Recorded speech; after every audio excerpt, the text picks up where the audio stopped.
17절의 말씀입니다. 사사기 6장 11절로 17절의 말씀을 다 같이 한 음성으로 봉독하시겠습니다. 여호와의 사자가 아비에셀 사람 요아스에게 속한 오브라에 이르러 상수리 나무 아래 앉으니라.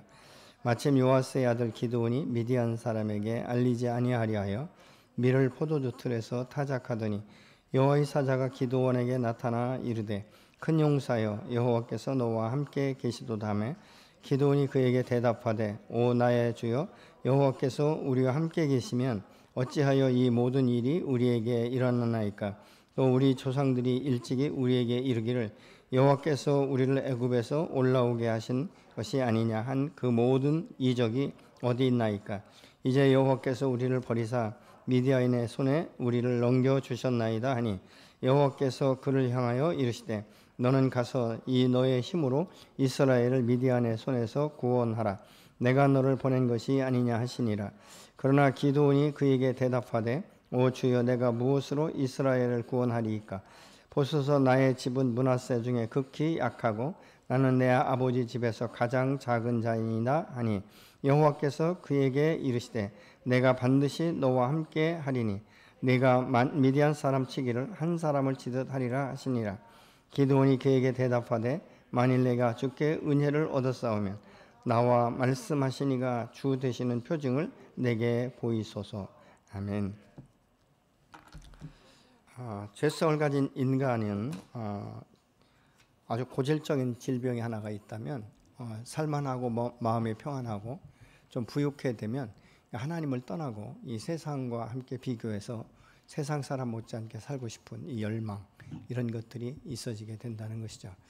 이스라엘 백성들이 출애굽 후에 하나님의 약속의 땅, 이 가나안 땅에 들어가서 이제 그 땅의 모든 거민들을 제하게 하시고 다스릴 수 있는 특권을 주셨고, 정말 젖과 꿀이 흐르는 땅에 들어가서 이제 먹고 살만하니까 어느 순간부터 하나님께서 말씀하신 대로 이 순종하지 아니하고 그 땅 백성들이 섬기는 우상을 함께 섬기는 이 모습을 우리가 본문을 통해서 알 수 있습니다.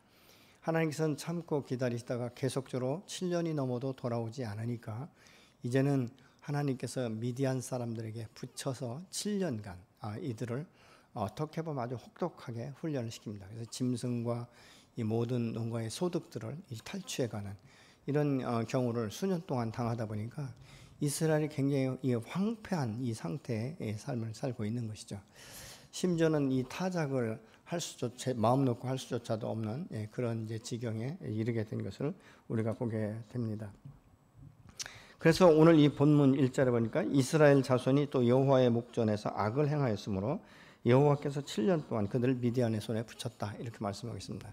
이 목전이라는 말은 무소부재하신 이 하나님, 이 회전한 그림자도 없으신 하나님께서 우리의 삶 전체를 살피고 계시다는 것을 지금 다시 한번 기억하면서 그 여호와의 얼굴 앞에서 이스라엘 백성들이 악을 행했다, 이렇게 말씀하고 있죠. 근데 여호와께서 그 얼굴 앞에 우리가 함께 한다는 것은 사실 우리가 이 두렵고 이런 것이 아니라 그 마음 가운데 오히려 행복하고 평안하고 안정감을 누려야 되는 것이죠.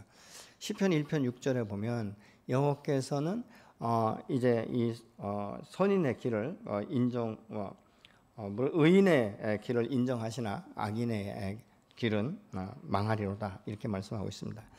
여기서 말하는 인정한다, 이 말은 알고 있다, 돌보고 계신다, 이런 말과 통합된 것을 우리가 볼 수 있는 것이죠. 하나님의 얼굴 앞에서 그분이 우리의 모든 생각과 우리의 길을 알고 계시기 때문에 우리가 어느 곳에 가든지 우리를 보호하시고 인도하신다라는 이 본문의 말씀을 우리가 기억하면 사실 내가 여호와의 얼굴 앞에 섰다는 것이 얼마나 큰 복인지, 얼마나 큰 은혜인지를 다시 한번 볼 수 있는 것이죠. 그렇다면 누가 여호와의 눈앞에 설 수 있는가? 그것은 선택받은 자만이 설 수 있는데, 우리가 예수 믿고 구원받은 것은 내가 이수를 선택한 것이 아니라 하나님께서 내가 죄인 되었을 때, 내가 악한 길을 쫓아가서 이 세상을 향해서 나아갈 때 먼저 성령을 통해서 내 마음 가운데 녹화하시고, 그래서 이분 밖에 서서 두드리시는 그분의 음성을 듣고 내가 죄인인 것을 깨닫고 그 십자가에서 나의 죄를 대속하신 예수 그리스도의 그 십자가의 보혈로 말미암아 우리가 정결케 되는 이 역사가 일어나지 않습니까? 내가 부족하지만 하나님 앞에 선택받았다는 것, 이 얼마나 큰 축복인지 모르는 것이죠. 정말로 어떻게 보면 모래알같이 수많은 이 사람 중에서 나를 선택하셔서 한 번도 후회하지 아니하시고 나를 통해서 당신의 나라를 확장시키고 당신의 영광을 드러내길 원하시는 이 하나님의 손에 내가 붙들려 있다는 것, 이것은 감사가 아닐 수가 없는 것이죠. 근데 이 이스라엘 백성들은 이제 하나님의 그 사랑과 돌보심, 하나님의 축복을 잃어버린 것이죠. 그래서 세상 사람들과 같이 견뎌볼 때 내가 저 사람들보다 더 잘 살아야 된다. 왜냐하면 하나님께서 나를 돌보시기 때문에, 이런 교만한 마음이 있었던 것 같아요. 그래서 하나님을 섬기는 것이 아니라 오히려 그 땅 거민들이 섬기는 이 우상을 자기도 모르게 섬기기 시작했다라고 말합니다. 계속적으로 이제 이 미디안 사람들에게 붙이셨지만 1년, 2년이 지나도 이게 돌아오질 않는 것이죠. 이게 황폐함이 이제 한 7년간 계속되다 보니까 이스라엘 백성들이 더 이상은 버틸 수 있는 힘이 없는 거예요. 하나님 앞에 부르짖기 시작했다라고 지금 말하고 있지 않습니까? 하나님께 부르짖기 시작하니까 하나님께서 그 소리를 들으시고 이제 응답하시는데 하나님께서 사람을 세우신다는 것이죠. 오늘 6절에 보면 말이죠. 이스라엘이 미디안으로 말미암아 궁핍함이 심한지라. 이 이스라엘 자손이 여호와께 부르짖었더라. 이 궁핍함이라는 것은 아주 비천하고 비참해지는 것을 말하고 있는 것이죠.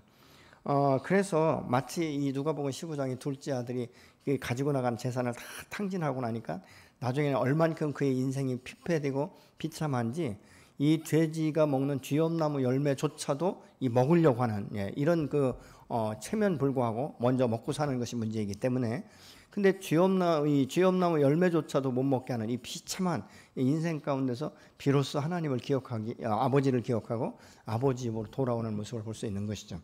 오늘 본문도 거의 비슷한 것 아니겠습니까? 이스라엘 백성들이 미디안들에 의해서 7년간 약 이 탈취를 당하다 보니까 더 이상은 견딜 수가 없는 거예요. 하나님 앞에 나가서 부르짖는데 8절로 10절에 보니까 여호와께서는 이 예언자, 이 선지자를 보내서 그 원인이 무엇인지, 너희가 왜 이 미디안 사람들에게 7년간 탈취를 당하는지 그것을 이제 지금 깨닫게 하신 것이 8절로 10절입니다.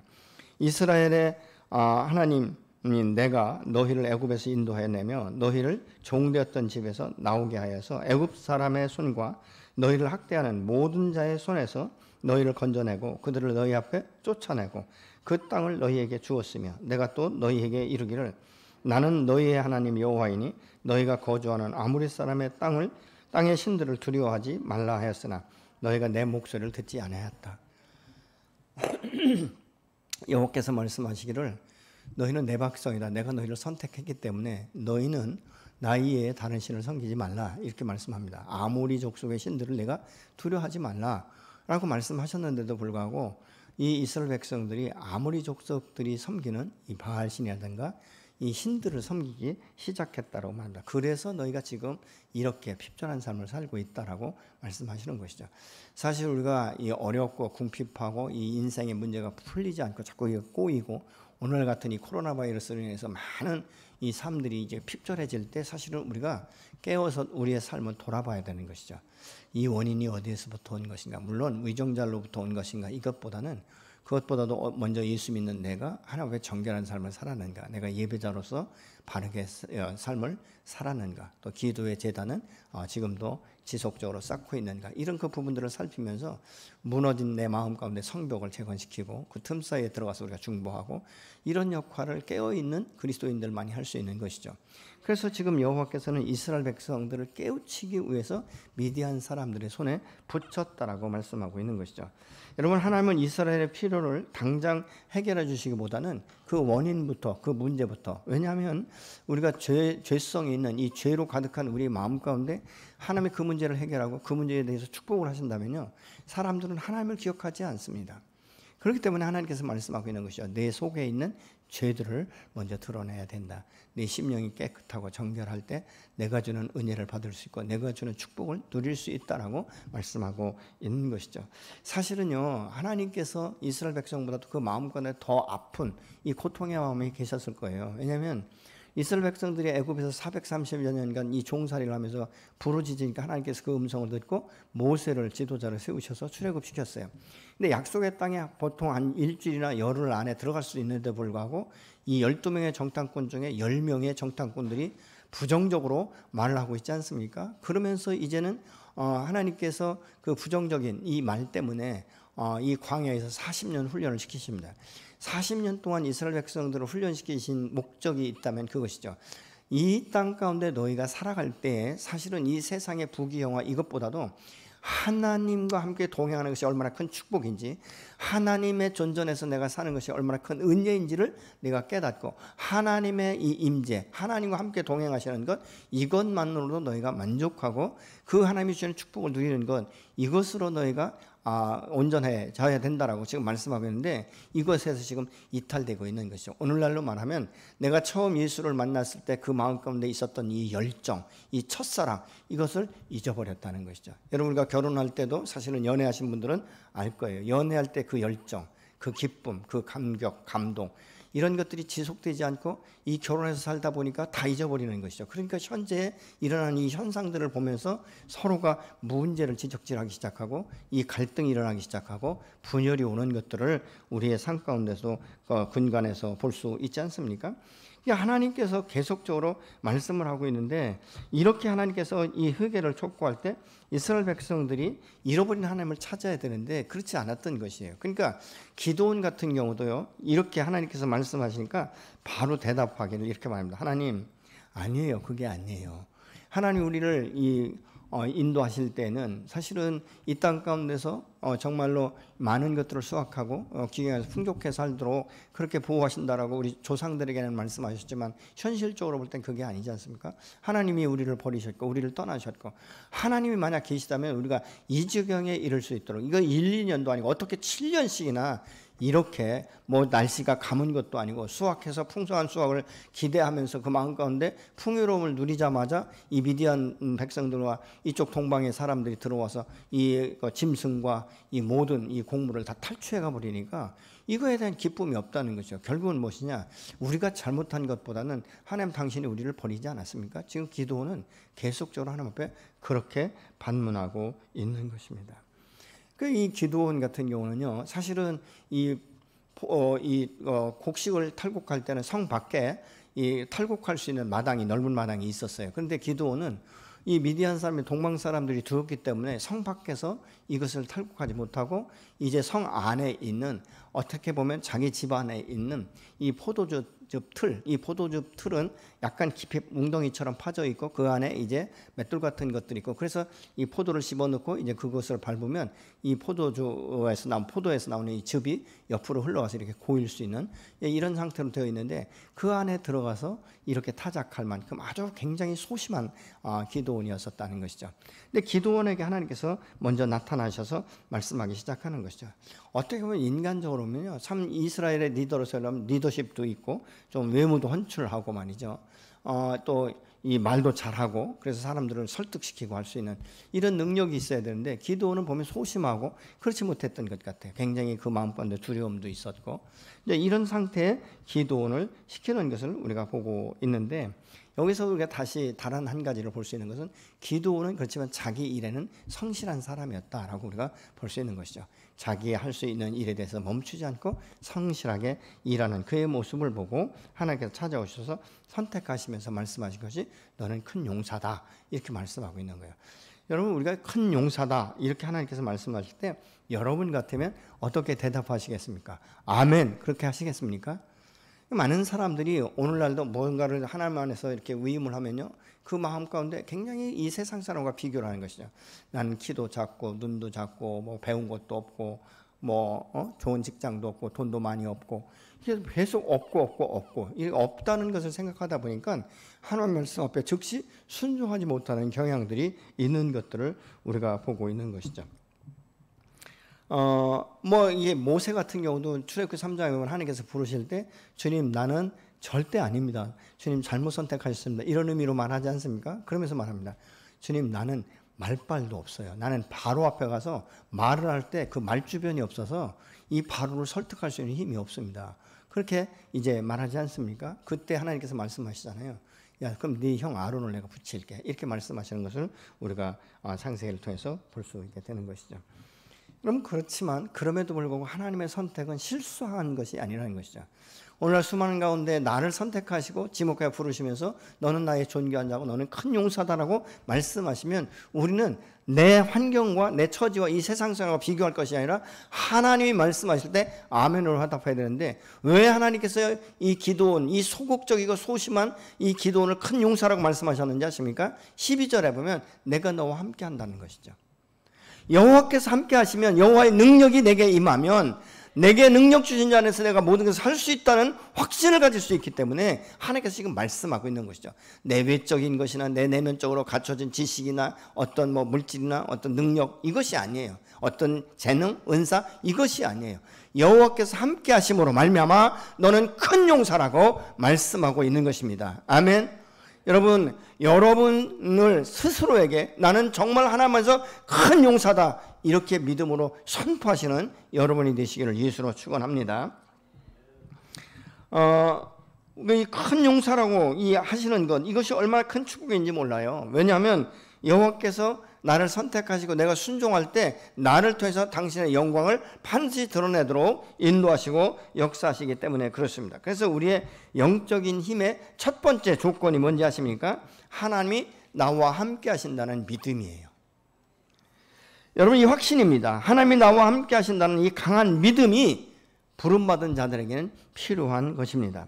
그러나 기도는 하나님이 함께 하신다는 사실을 선뜻 받아들이지 못합니다. 13절에 하나님이 함께 하신다면 어떻게 우리가 미디안의 이 압제로 인해서 이렇게 고난당할 수가 있습니까? 여호와께서 버리신 것 아닙니까? 여호와께서 우리를 그 손에 넘겨주신 것 같습니다. 이렇게 말하고 있는 거예요.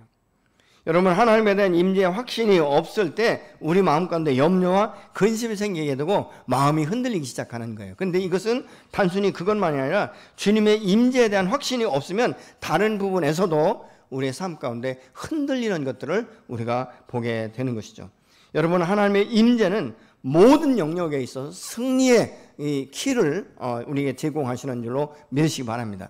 그래서 믿음은 확신이 있어야 돼요. 그냥 지식적인 믿음이 아니라 내 안에서, 내 심령에서부터 우러나는 이 살아있는 믿음, 정말 믿음이 없이는 하나님을 기쁘시게 할 수 없다라고 히브리서는 말씀하고 있지 않습니까? 그렇듯이 우리 안에 있는 믿음이 하나님의 영광을 드러내고 하나님의 말씀 앞에 아멘으로 순종할 수 있는 힘이 그 안에서 생기는 줄로 믿습니다. 여러분, 우리가 어려움을 당하게 되면요, 하나님이 우리의 문제를 먼저 해결해 주시기를 원하고, 고난이 내 생각보다 길어지거나 깊어지면 하나님께서 나를 떠나셨고 나를 버리셨다는 생각을 참 많이 해요. 그래서 우리가 전도를 하다 보면 어떤 분들이 그래요. 나는 교회도 다녀봤고 수년 동안 다녔고 집사의 직분을 받았고 내가 하나님 앞에 그렇게 기도해도, 내가 질병이 있을 때, 내가 정말 물질로 고통을 당할 때 하나님 앞에 그렇게 수년을 기도해도 하나님이 듣지 아니하시더라. 그래서 나는 하나님을 떠났다, 이렇게 말하는 사람들이 종종 있거든요. 근데 저는 볼 때 그 끝을 보지 않은 거예요. 중도 하차를 한 것이죠. 아니면 그 마음과 있는 죄악을 하나님께서 드러내기를 원하시는데 자기의 안에 있는 이 죄를 보지 못하고 인정하지 못했기 때문에 결국은 그 하나님의 뜻이, 하나님의 영광이 그를 통해서 나타날 수 없었고 역사할 수 없다는 사실을 다시 한번 또 다른 편으로 생각해 볼 수 있는 것이죠. 여러분, 하나님은 왜 다른 사람을 보내지 않는가, 이러한 생각이 야속하게까지 생각하는 것이죠. 이런 생각 때문에 이사야처럼요, 주님 내가 여기 있사오니 나를 보내소서, 이 말 잘 못해요, 많은 사람들이요. 주님, 그 역경, 그 환난 가운데 있는 자들에게 나를 보내십시오, 내가 그곳에 가겠습니다, 이렇게 우리가 대답하고 하나님 앞에 기도하는 사람들은 많지 않다는 것이죠. 대부분의 기도할 때 자기 앞에 있는 문제들만 해결해달라고 기도하지, 주님 문제 속에 내가 들어가서 다른 사람들을 도울 수 있는 힘과 능력을 내게 주십시오라고 기도하는 사람의 수가 많지 않다는 것입니다. 여러분은 어느 편에 서서 기도하고 계십니까? 여러분, 이 기도원의 말에 여호와께서 전혀 다르게 말씀하기 시작하는 것이죠. 14절에 여호와께서 그를 향하여 이르시되 너는 가서 이 너희의 힘으로 이스라엘을 미디안의 손에서 구원하라, 내가 너를 보낸 것이 아니냐 하시니라. 세번역 성경에서는 너에게 있는 그 힘을 가지고 가서 하라고 이렇게 말씀하고 있어요. 그러면 기도원이 지금 소극적이고 소심한데, 아니 그 안에 무슨 힘이 있다고요? 이렇게 생각할 수 있지 않습니까? 하나님, 내가 무슨 힘이 있다고 내가 그 일을 행합니까? 근데 이 말의 뜻은 그거예요. 내가 너와 함께 하지 않느냐? 내가 내 안에서 역사하지 않느냐? 내가 너에게 능력을 주지 않느냐? 내가 너에게 주는 힘을 가지고 미디안의 사람들 안에서 이스라엘을 구원하라고 지금 말씀하고 있는 것이에요.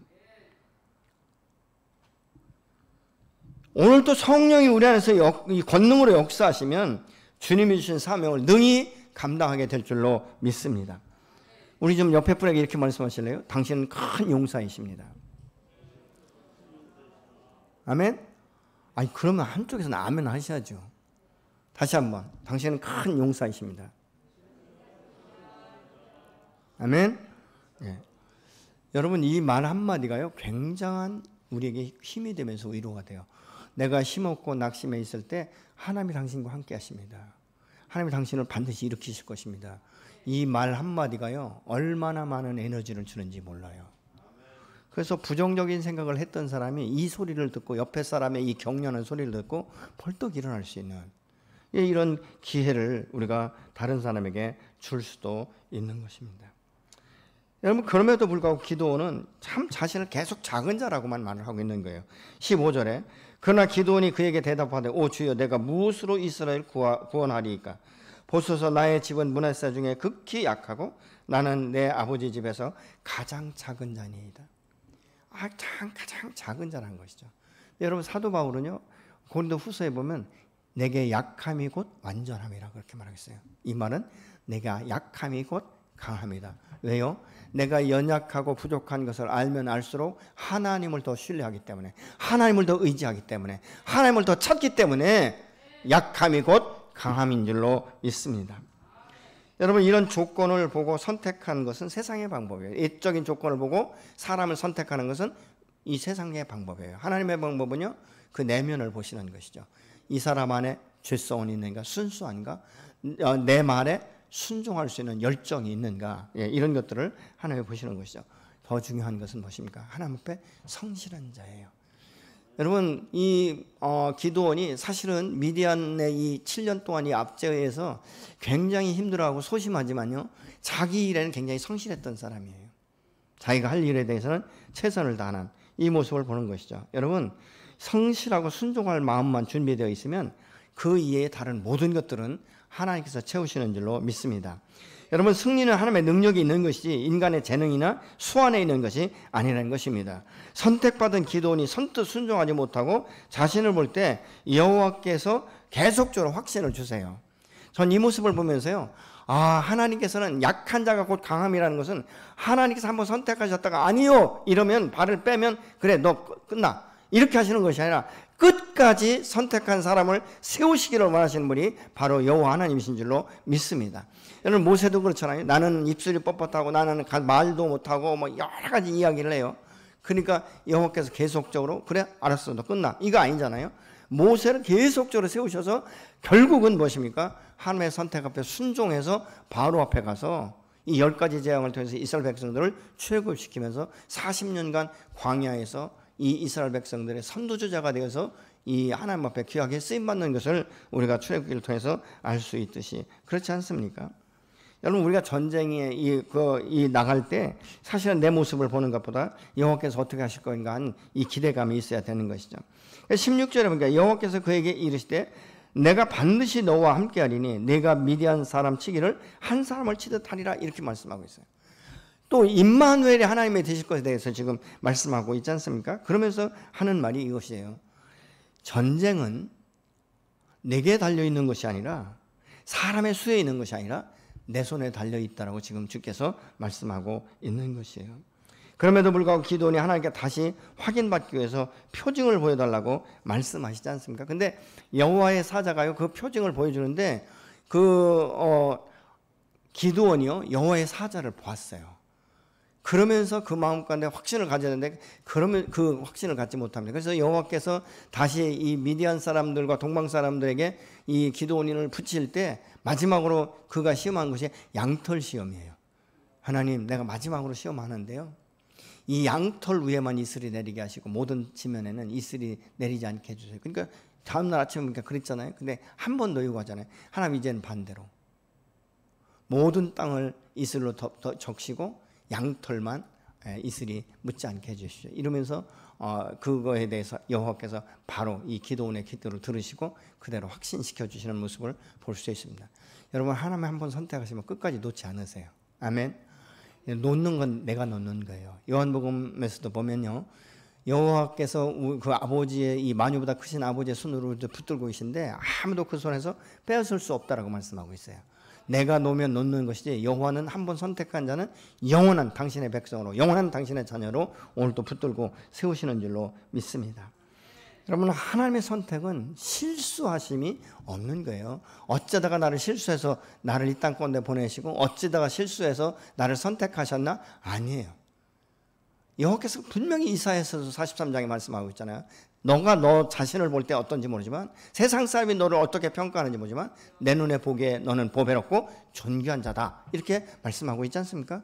오늘도 지금 기드온이 소심한 것 이거 갖고 얘기하는 거 아니냐. 내가 너에게 임하기 때문에 너는 큰 용사가 될 것이다 라고 지금 말씀하고 있는 거예요. 여러분 여호와와 함께 하시면 모든 일에 능치 못함이 없는 일로 믿으시기 바랍니다. 그럼 어떻게 하는가? 이 능력은 승리케 하는 능력이다라고 말씀하고 있습니다. 하나님은 25절로 26절에 기드온에게 자기 집안에 있는 우상을 깨뜨리고 그것 가운데 7배 된 아버지의 숫송아지를 잡아서 번제단에 드리라고 말하고 있어요. 여러 가지로 이 문제를 해결하는 사람들도 있어요. 어떻게 번역하냐면 이렇게 번역하는 사람이 있습니다. 미디안 사람들에게 7년간 이 탈출을 당한 것처럼 아버지 집에서 7년간 이 큰 이 소를 잡아서 번제를 드리라는 것은 7년 동안 있었던 이 모든 것들을 완전하게 새롭게 제하겠다는 의미가 있다, 이렇게 해석하시는 분들도 있습니다. 여기서 우리가 볼 수 있는 것은 하나님께서 이 미디안 사람들을 먼저 이 제하기 이전에 너희 안에 있는, 너희 가정 가운데 있는 이 죄에 대해서 먼저 회개하라고 지금 요구하고 있는 거예요. 그래서 기드온이 말이죠, 자기 집 안에 있는 그리고 그 위에 있는 이 바알 신상을 그냥 깨부십니다. 야밤에 깨부시고 그곳에 이 소를 잡아서 이 제단을 쌓고 제물을 드린 것을 알아요. 근데 사실 이것은요 굉장히 위험한 게 뭐냐면 기드온의 생명까지도 내걸고 하는 거예요. 그러니까 그렇게 하고 났는데 그 다음날 이 마을 사람들이 와서 기드온의 집에 와서 그 아버지에게 기드온을 내어놓으라고 하는 것이죠. 여러분 이것은 어떻게 보면요 굉장한 자기의 생명을 내는 거. 7장 6장 31절에 보면요 요아스가 자기를 둘러선 자들에게 이르되 너희가 바알을 위하여 다투느냐, 너희가 바알을 구원하겠느냐, 그를 위하여 다투는 자는 아침까지 죽임을 당하리라. 바알이 과연 신일진데 그의 제단을 파괴하였은즉 그가 자신을 위해서 다툴 것이니라. 이로 인해 기드온이 바알과 더불어 싸운다는 의미로 여룻바알이라는 이름을 얻게 되는데요. 이 말은 무슨 말이냐면 우리가 섬기는 바알 신이 진짜 살아있는 신이라면 아니 자기의 제단을 허무는 이 기드온을 가만두겠냐는 것이죠. 그의 생명을 취할 수도 있지 않겠느냐. 너가 그런데 마치 바알 신을 대신해 내가 기드온과 싸우려고 하느냐, 이렇게 이 기드온의 아버지가 말을 하고 있는 거예요. 여러분 여기서 우리가 볼 수 있는 것은 이것이죠. 이 엘리야가 바알 선지자들과 함께 대결한 것처럼 누가 믿는 신이 참신인가, 누가 믿는 신이 유일한 신인가, 이 내기를 하는 것처럼 만약 우리가 섬기고 있었던 이 바알 신이 참신이라면 자기의 모든 제단을 허물고 신상을 찍어버린 이 기드온을 밤새도록 가만두겠냐, 죽이지 않겠느냐. 그런데 왜 너희들이 대신하려고 하느냐, 이렇게 지금 말하고 있는 것이죠. 어떻게 보면 이 일을 통해서 기드온의 아버지가 유일신이신 하나님에 대해서 다시 기억하게 하는 기회가 될 수도 있었던 것을 우리가 볼 수 있게 되는 것이죠. 그 시점에서 미디안과 이 아말렉 이 동방 사람들이 다 함께 모여서 요단을 건너와서 이스라엘 골짜기에 진을 칩니다. 그러니까 이것 가지고 더 이상 왈가왈부하고 따질 시간이 없는 거예요. 그러면서 이제 기드온이 이 나팔을 불면서 이제 사람들을 모으기 시작했다라고 말씀하고 있죠. 그래서 7장 1절에 보면요, 여룻바알이라 하는 기드온과 그를 따르는 모든 백성이 하룻샘 곁에 진을 치고 대처할 때 2절에 여호와께서 너를 따르는 자들이 너무 많이 돌려보내라, 이렇게 말씀을 하고 있어요. 여기에서 지금 이 말씀하고 있는 것은 사실은 기드온이 그 나팔을 불고 모은 것이 32,000명이에요. 근데 여호와께서 이 32,000명이 많다는 것이죠. 그런데 그때 당시에 미디안과 이렇게 아말렉과 이 동방 사람들이 모여 있는 이 군대가요 13만 5천이라고 8장 10절에서는 말씀하고 있어요. 13만 5천을 3만 2천 명이 대적해도 이게 게임이 안 될 판인데 여호와께서 너무 많다는 거예요. 그러면서 뭐라고 말씀하는지 아십니까? 전쟁에 나갈 때 너희 마음껏 조금이라도 두려움이 있는 자는 아예 지금 전쟁터에 나가지 말고 빠지라고 얘기하는 거예요. 근데 3만 2천 중에 2만 2천 명이 빠져나갑니다. 3분의 2 이상이 빠져나가는 거예요. 근데 사실은 인간적으로 보면요, 무슨 이 한 사람이라도 새롭지만요, 마음 가운데 두려운 사람이 전쟁터에 나가면요 뒷문이부터 빼지 절대 앞으로 전진하지 않습니다. 어떻게 보면 숫자만 있지 나가나 마나 어떻게 보면 무용지물과 같은 사람이라는 거예요. 그러니까 두려우냐 떨리냐 그럼 전쟁터에 나가지 말고 아예 뒤로 빠져라, 네 집으로 가라, 이렇게 말씀하고 있는 거예요. 그게 10,000명이 남지 않았습니까? 근데 여호와께서 말씀하는 거예요. 10,000명도 많다는 거예요. 몇 명만 남기냐, 그 몇 명을 남긴다는 말씀은 안 하세요. 그러면서 말씀하시죠. 내가 너에게 말하는 대로 너의 명령에 너는 순종을 해라. 이제 너희는 이 10,000명을 데리고 시냇가에 가서 물을 먹게 해라. 그리고 내가 선택한 사람, 너가 데리고 갈 사람과 데리고 가지 못할 사람을 내가 분류하겠다. 그러니까 기준이 없는 거예요. 우리가 인간적으로 생각하면 10,000명 중에서 이 장수를 뽑아야 되잖아요. 적어도 일당 100을 할 수 있는 사람을 좀 선별해야 되는데 그 말씀이 아닌 거예요. 그래서 말씀하시기를 이제 먹는 사람이 두 종류로 나뉘잖아요. 어떤 사람은 이렇게 손으로 물을 퍼서 입으로 핥듯이 먹는 사람이 있고, 어떤 사람들은 그냥 아예 엎어져서 그냥 머리 박고 먹는 사람이 있고, 여호와께서 말씀하는 거예요. 손으로 움켜서 핥아서 먹은 사람 300명을 분리시키라는 거예요. 그러니까 9,700명은 다시 뒤로 빼라는 거예요. 아마 어떻게 생각하면요, 뒤로 빠진 사람은 굉장히 기뻐했을 거예요. 근데 300명도 깜짝 놀랐을 것 같아요. 300명 중에서도. 아니 쥐골이 장대한 저 사람은 빠지고 어떻게 나같이 이렇게 왜소한 사람이 여기에 당첨됐을까, 내가 선택됐을까, 그것 때문에 더 놀라고 두려웠을지도 몰라요. 여러분 이것을 보면요, 하나님께서는 선별할 때, 우리를 선택할 때 어떤 기준이 있다는 것이 아니에요. 하나님의 방법, 하나님의 마음, 하나님의 계획대로 선별하시는 것이죠. 그러면서 하시는 말씀이 사람의 숫자가 너무 많으면 사람들이 이 전쟁에서 만약 승리하게 되면 내게 영광을 돌리지 않고 나의 영광을 자기들이 취하게 될 것이다, 이렇게 말하고 있어요. 여러분 사람들이 말이죠, 많은 사람들이 아주 자기 안에 아주 미미한 것 뭐 하나만 자랑할 거리가 있으면요 그냥 그거 못 참아가지고 그냥 가는 곳마다 그 자랑하고 싶은 거예요. 그렇지 않습니까?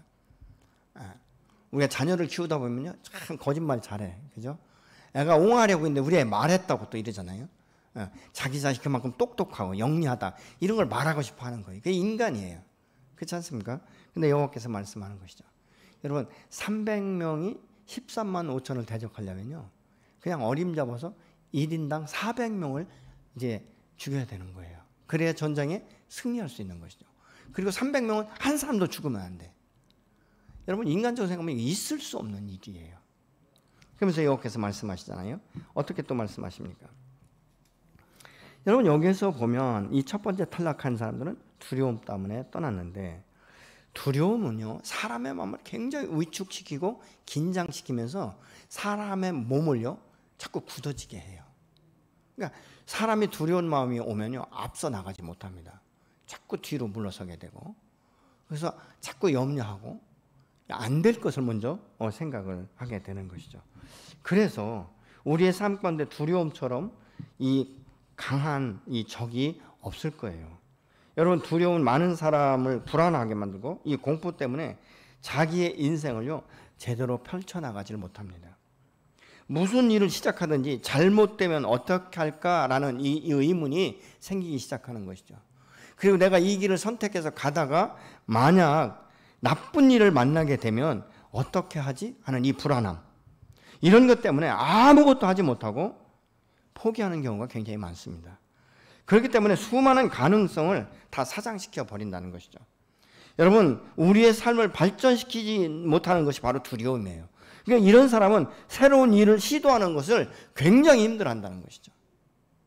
그렇지 않습니까? 여러분, 소심하고 두렵고 염려하고 이 근심이 많은 사람은요, 새로운 일을 절대 벌리지 않으려고 해요. 왜 그런지 아십니까? 실패할까 봐, 망할까 봐, 지금만큼도 현상을 유지하지 못할까 봐 아무것도 하지 못하는 거예요. 여러분, 하나님이 함께 하시면, 능치 못하는 것을 믿는 확신이 있다면 하나님 내게 지혜를 주시고 내가 어떤 사업이라든가 어떤 계획을 주실 때 믿음으로 한 걸음을 내디딜 때 마치 이스라엘 백성들이 여호수아의 말을 듣고 요단을 건너는 것처럼 건너는 능력이 있어지게 될 줄로 믿습니다. 여러분, 하나님께서는 이 선택받은 자는 꿈과 비전이 있어야 돼요. 그리고 꿈과 비전을 주신 하나님께서 반드시 이룬다는 확신도 우리가 가져야 되는 것이죠.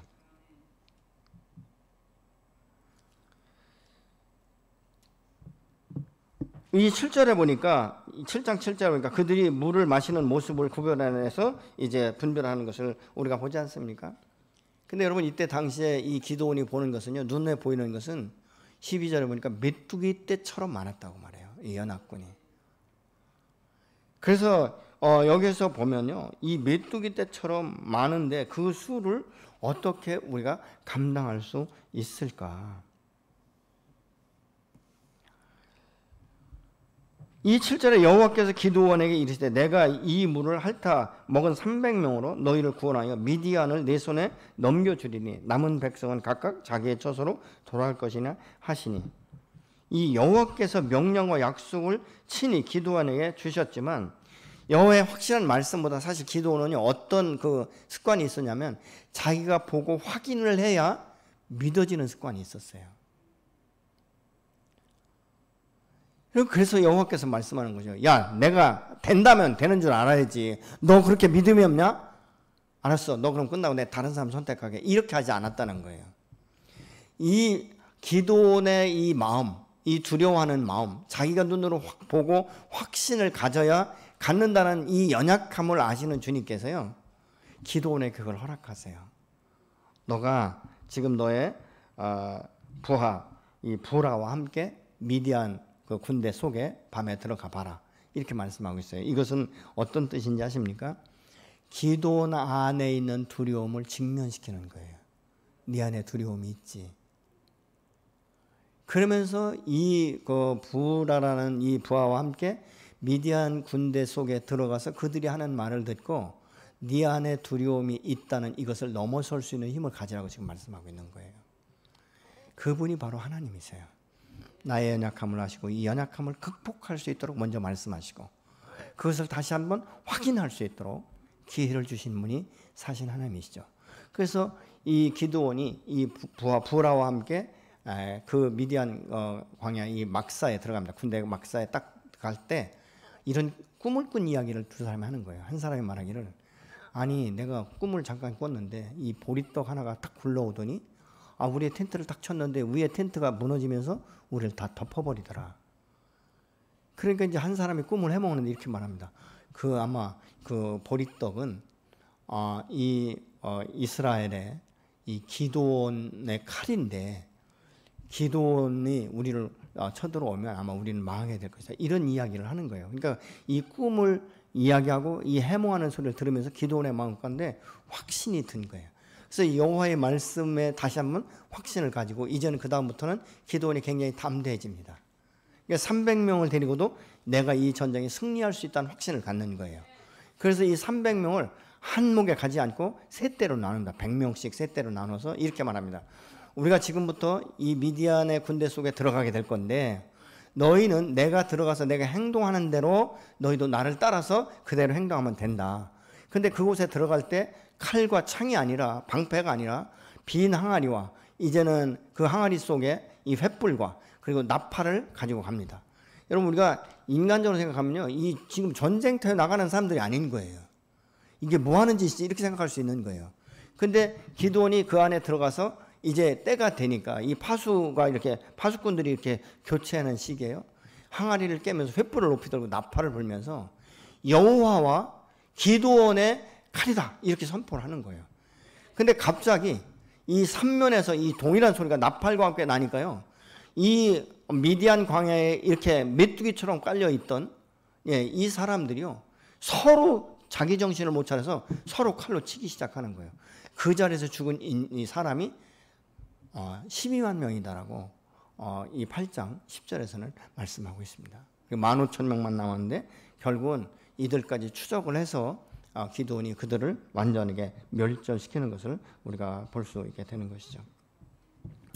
하나님이 선택한 한 사람을 통해서 7년간 그렇게 이스라엘을 침탈했던 이 미디안 사람들과 또 그 동방 사람들, 이 모든 사람들을 완전하게 물리치고 승리케 하시는 그 사신 여호와를 우리가 볼 수 있게 되는 것이죠. 여러분, 하나님은 오늘 또 저와 여러분을 선택하셨고 또 여러분을 통해서 하나님의 나라를 완전히 확장시키기를 원하는 것을 우리가 볼 수 있는데, 우리가 여기서 기억할 수 있는 것은 우리가 약하면 약할수록 약한 것을 내가 먼저 인정하면 하나님이 강하시다는 것을 우리가 기억해야 되는 것입니다. 여러분, 또한 우리를 대적하는 이 적군이 때로는 이 골리앗처럼 너무 거대해서 아무도 엄두를 내지 못할 때 그 어린 목동 다윗이 그 물맷돌 5개를 가지고 나는 사신 만군의 여호와의 이름으로 나간다라고 말했던 것처럼 여호와가 나와 함께 하시면 내게 모든 것이 능치 못하였다는 이 확신을 가지고 우리가 나갈 때 그 대적을 완전하게 물리치고 승리의 계가를 부르면서 하나님께 영광을 돌릴 수 있게 되는 줄로 믿습니다. 여러분, 사실 우리가 이 거대한 적들도요, 이 뒤에 보면 깨어진 마음이 있고 깨어진 두려움이 있다는 거예요. 그냥 외모로 치장을 하고 그래서 겉으로는 안 그런 척하는 것 뿐이지 그렇지 않다는 것입니다. 또 한 가지 우리가 기억할 것은요, 사단은 우리에게 죄를 강제적으로 우리가 강제적으로 죄를 짓게 만들지 못한다는 거예요. 다만 유혹할 뿐이라는 것이죠. 그때 우리가 이 죄의 유혹에 넘어가지 않을 수 있는 것은 나와 함께 동행하시는 임마누엘의 하나님, 이 하나님 안에서 우리가 지혜와 하나님의 뜻을 구하고 하나님의 영광을 우리가 구한다면 우리는 이것을 분별하면서 오히려 이 사단을 제압하고 이 원수의 머리를 밟는, 이 깨뜨리는 이런 역사가 우리의 삶 가운데 날마다 새롭게 경험되게 될 줄로 믿습니다. 여러분, 하나님은 선택받은 이 기도원을 통해서 메뚜기 떼같이 많은 군대와 정말 해변의 수많은 모래알 같은 이 낙타떼들을 두려워하지 아니하고 완전하게 전멸시키는 이 역사가 일어나서 하나님 앞에 영광을 돌리게 된 줄로 믿습니다. 여러분, 하나님은 우리를 통해서 영적 전쟁에 승리케 하시고 세상을 다스릴 권세를 주신 줄로 믿으시기 바랍니다. 여러분, 우리에게 사신 하나님, 이 전능하신 하나님이 함께 하신다는 이 확신만 있다면 우리는 오늘 또 하나님 앞에 그 붙잡힌 바 된 이 선택받은 큰 용사로 쓰임받게 되는 줄로 믿으시기 바랍니다. 여러분, 하나님이 함께 하시는 큰 용사, 이 용사를 아무도 대적할 수 없는 것이죠. 여러분, 외적인 것에 대해서 너무 눌리지 마시고요. 여러분, 이 다윗을 보세요. 이 인간적으로 보면 사울보다도 훨씬 작았어요, 키가. 그렇지 않습니까? 어린 목동 다윗이었어요. 그런데 만군의 여호와, 사신 여호와, 그 하나님이 나와 함께 한다는 이 임마누엘의 하나님을 다윗은 확신했던 거예요. 그래서 이 거대한 골리앗을 그냥 물맷돌 하나로 완전하게 깨부신 것처럼 오늘 또 선택받은 이 기드온, 소심하고 아주 소극적이었던 이 기드온을 통해서 큰 용사처럼 쓰임받게 된 것은 살아계신 하나님, 그 하나님께서 임마누엘이 되셔서 함께 동행하신다는 확신이 있을 때 비로소 이 메뚜기떼처럼 많은 그 적군을 두려워하지 아니하고 그 속에 들어가서 단순하게 이 횃불과 낫발을 통해서 여호와의 영광을 선포하면서 이 기드온의 칼이라고 선포할 때 그들이 지리멸멸하게 되는 역사를 경험하게 된 줄로 믿습니다. 하나님, 오늘 또 저와 여러분을 통해서 이 땅의 어둠의 끝들을 완전하게 정복하고 승리케 하시기를 원하시는 줄로 믿습니다. 이러기 위해서는 먼저 내 마음 가운데, 우리 가정 가운데 있는 이 죄의 이 재단을 완전하게 허물고 철저하게 하나님 앞에 회개하고 돌아서는 이런 역사가 저와 여러분 안에 먼저 시작되어야 될 줄로 믿습니다. 내 안에 죄가 없고 하나님의 이 영광과 주의 임재가 내 안에서 능력으로 나타나는 이 삶이 오늘도 또 영원토록 우리 안에서 역사되기를 예수 이름으로 축원합니다. 여러분, 하나님은 살아계십니다. 아멘. 여러분, 그래서 우리가 이 주변의 사람들에게 다시 한번 확언시켜주는 것이 굉장히 중요해요. 그래서 가능하면 가족 안에서도요, 서로가 서로를 격려하고 하나님이 당신과 함께하기 때문에 당신은 능력자다, 이런 이야기를 좀 선포해 줄 수는 굉장히 필요가 있고요. 또 다른 사람들이 하나님의 뜻을 구하고 갈팡질팡할 때 내가 기도하면서 하나님께서 확신을 주실 때 그 대언을 통해서 그가 바르게 서는 것들을 우리가 볼 수가 있게 돼요. 저는요, 처음에 이 예수 믿고 하나님 앞에 부름 받을 때 저는 아니라고 굉장히 많이 말을 했어요. 근데 하나님께서 제게 사명을 주신 말씀이 요한복음 20장 말씀이거든요. 아버지께서 나를 보내신 것처럼 내가 너희를 보낸다. 이 말씀이 저의 부르심이에요. 근데 제가 이것에 대해서 믿음이 없으니까 또 저희 가정 가운데 믿는 사람도 없고, 그러다 보니까 나를 기도로 도와줄 사람도 없고 아무도 없었던 것이죠. 그래서 제가 계속적으로 피했죠. 그러다가 이제 이 하늘산에 가서 그 명절 때일 거예요 아마. 명절 때 하늘산에 가서 기도를 하는데 제가 먼저 다니던 교회 청년들이 그때 당시 한 1,000명 정도 됐어요. 그러니까 거기엔 아무도 안 왔을 줄 알았거든요. 그리고 아무도 안 왔으면 좋겠다는 생각으로 제가 이제 하늘산을 그때 청년회장하고 같이 갔어요. 한참 기도를 하고 있는데 갑자기 누가 뒤에서 부르는 거예요, 자매가. 강신희 형제님 오셨어요, 그러더라고요. 어떻게 왔냐고 그랬더니 그러는 거예요, 갑자기 뜬금쟁이처럼. 내가 형제님을 위해서 내가 개인적으로 기도한 적은 없는데 오늘 이 뒤에서 기도하는데 하나님께서 형제님을 주의 종으로 부르셨다라고 말씀하는 것 같아요, 그러더라고요. 그래서 제가요 얼마나 소스러시게 놀랐는지 몰라요. 그래서 진짜 뜨겁는 일 하지 말라고. 나는 한 번도 그런 생각 해본 적이 없는데 왜 괜히 나를 힘들게 하려고 그러냐고 그랬어요. 다시는 그 말 하지 말라고. 그랬더니 아무 말도 안 하더라고요. 그리고 왔는데 나중에 한 2달인가 3달 지났는데 이 자매가 제가 이제 교회에서 기도하고 있는데 찾아와서 이렇게 얘기하는 거예요. 형제님, 아무래도 내가 이 말을 안 하면 내가 화를 입을까 봐 말을 해야 되겠다는 거예요. 그래서 제가 또 나 때문에 화를 입으면 안 되잖아요. 그래서 뭔 말이냐고 그랬더니 이렇게 얘기하는 거예요. 하늘산 기도원에서 기도할 때 형제님이 앞에서 기도하는데 나는 형제님 위해서 기도한 것은 없는데 이렇게 딱 보는 순간에 형제님을 이렇게 하나님의 불이 딱 이렇게 감싸면서 이는 내가 선택한 종이다. 이렇게 말씀하셨다는 거예요. 그러니까 믿든지 안 믿든지 그건 형제님 마음인데 자기가 받은 마음은 그런 마음이라고 하는 거예요. 그러니까 이 말이 사실은 제가 아니라고 딱 잘랐지만요. 그 후에도 계속적으로 그 마음이 제 마음 가운데 기억이 되더라고요. 그리고 이 성경책을 갖고 다닐 때도 사실 저는요. 처음에는 지금은 이게 자크가 있어 너무 좋잖아요. 가죽도 좋고요. 옛날에 다 빨간 거였어요. 그러니까 이거 들고 청년이 가는 게 그때 당시에 제가 쪽팔리는 거였어요. 아니에요. 어떻게 멀쩡한 놈이 말이지. 무슨 의지도 없이 그냥 교회 다니고 저렇게 뭔가 그렇게 얕잡아 볼까 봐 신문지에 말아갖고 제가 교회를 다녔거든요. 주일날 갈 때 신문에 싸가지고 성경책 싸가지고 들고 다니고 그랬어요. 그러다가 어느 날 보니까 집에서 이렇게 책을 보는데 이게 뭐 고전 책 같은 거 있잖아요. 그 케이스를 딱 뽑는데 이거 성경책과 딱 맞겠다는 생각이 들어서 그다음부터는 거기에 껴갖고 다녔는데 똑같은 것 갖고 날마다 다니면 안 되잖아요. 그러니까 매주 이걸 바꿔갖고 가는 거예요. 매주 껍데기를 바꿔가지고. 왜냐면 버스 타고 다닐 때 혹시 저 사람은 맨날 저 책만 읽는가 보다 이렇게 할까 봐 계속 책을 바꿔갖고 다녔어요. 근데 어느 날 성경책을 이제 그다음부터 믿음이 생기니까 그냥 갖고 다니는데 한 전사님이 그러는 거예요. 강신 형제는 꼭 성경 들고 가는 게 목사님 스타일이 되는 거예요. 목사님 같대. 목사님 되려고 해요. 그러더라고요. 그래서 제가 전사님 왜 이렇게 쓸데없는 말을 하냐고. 나는 지금 주님 앞에 정말 기둥같이 쓰임받는 평신도지. 난 목사 아니라고. 그랬거든요. 근데 그런 말들이 사실은 저 안에 올무가 된 것이 아니라 제 안에 굉장히 확신을 갖게 되는 그런 말이었어요. 그래서 그 자매의 말도 그렇고 전사님 말도 그렇고 나중에 보니까 내가 계속적으로 그것 때문에 확정을 하지 못하니까 주변의 사람들을 통해서 확언시켜 주시는 것이죠. 여러분 때로는요. 내가 어떤 문제에 대해서 이렇게 확실하게 이렇게 결정 짓지 못할 때 주변에서 기도하지 않고 말하는 게 아니라 기도하는 사람이 기도 중에 자기에게 보여준 것들을 이렇게 말을 해주는 것은요. 굉장한 힘이 돼요.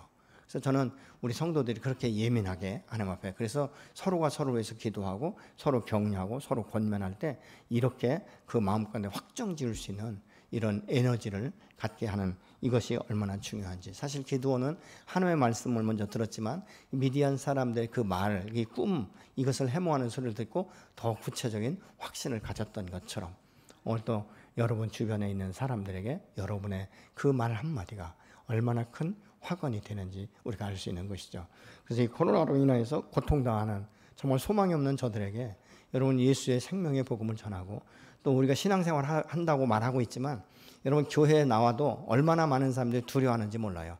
이 두려워하는 사람들 마음 가운데 하나님께서 기드온에게 말씀하셨던 것처럼 당신은 하나님의 사람이며 당신은 믿음의 사람이기 때문에 하나님께서 당신을 천군천사로 둘러 진치시고 당신을 보호하시고 보존하실 것이라는 이 말씀을 한마디씩 여러분이 대언해 주시면 위축됐던 마음들이 풀어지면서 큰 은혜를 얻게 되는 귀한 삶으로 변화될 줄로 믿습니다.